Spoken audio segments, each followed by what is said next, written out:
They were the minds behind some of the most innovative and rebellious games of their time, from destruction-fueled chaos of Red Faction to over-the-top crime sandbox of Saints Row. Volition was a studio that thrived on pushing boundaries, but in 2023, after 30 years in the industry, it all came crashing down. What really went wrong? How did a once beloved studio go from industry pioneers to complete shutdown? This is the beautiful tragedy of Volition.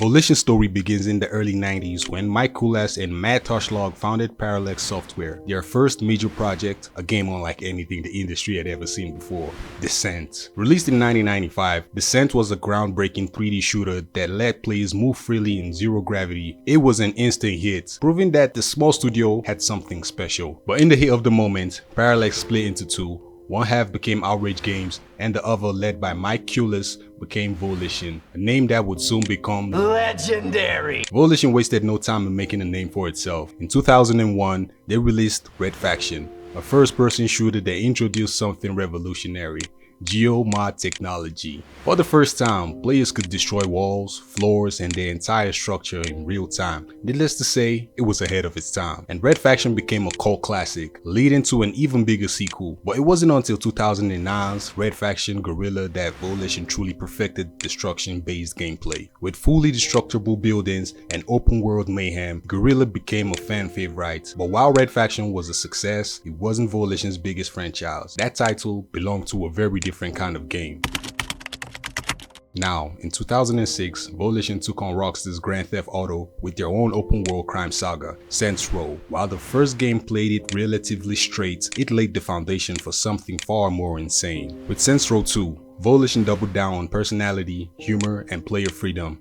It became a major hit, offering a balance between chaos and compelling storytelling. But it was Saints Row III that turned the franchise into pop culture phenomenon. Absurd, over the top, and completely self-aware, Saints Row III embraced its ridiculousness. It was a massive hit, selling millions of copies and cementing Volition as one of the industry's most creative studios. Then came Saints Row 4, where the franchise went fully off the rails. Superpowers, aliens, and a simulation of the apocalypse. It was fun, but for many fans, it was clear Saints Row had lost its original identity. By the time God Out of Hell was released, interest in the series was waning. Volition was at a crossroads. Then it all came crashing down. In 2012, Volition's parent company THQ filed for bankruptcy. It was a massive blow. THQ had been a major publisher, and without them, Volition's future was uncertain. Now, in the aftermath, Deep Silver bought Volition for $22 million, ensuring they could continue making games, but the damage was already done. Red Faction was abandoned. Volition's focus was now entirely on keeping Saints Row alive. Then came Agents of Mayhem, a game that tried to be Saints Row but failed to capture its magic. It flopped harder than a floppy disk. Way out of pocket. What do you gain from that? And suddenly,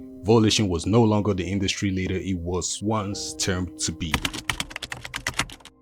Desperate for a comeback, Volition rebooted Saints Row in 2022, but instead of the insanity fans had grown to love, the game was plagued by bugs, uninspired characters, and a tone that alienated its core fanbase. The backlash was brutal. Fans rejected the new Saints Row, and the game sales were disastrous. Despite patches and updates, it was clear Volition had lost touch with its audience. Meanwhile, Embracer Group, the corporate giant that now owned Volition, was cutting costs, and after years of financial struggles, Volition was officially shut down in 2023. Just like that, one of gaming's most iconic studios was gone forever. Volition was once a studio known for pushing boundaries, for making games that weren't just fun but truly unique. But in the end, corporate mismanagement, bad decisions, and failure to evolve led to their downfall. But their game lives on. From the destruction of Red Faction to the absurdity of Saints Row, Volition left behind a legacy of creativity, chaos, and unforgettable moments. And maybe,